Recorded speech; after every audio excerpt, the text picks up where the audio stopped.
Hey guys, welcome to another video, and as you know we are on module 2 supplier and shipping.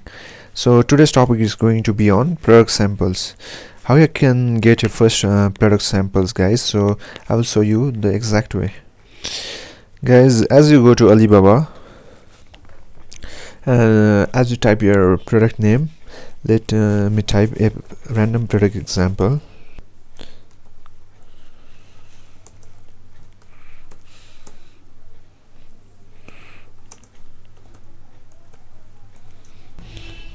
And as the page opens, you can after searching for the desired supplier, after choosing this supplier types, traditions and verified supplier, so you have to click any one of the listing.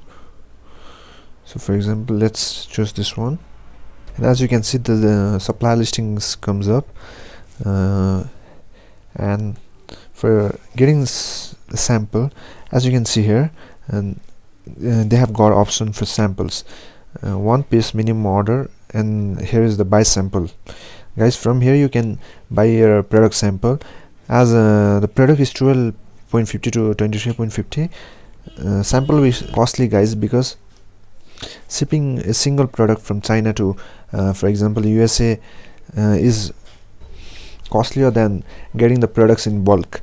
So hope you got example how you can get your first product samples from your Alibaba supplier guys.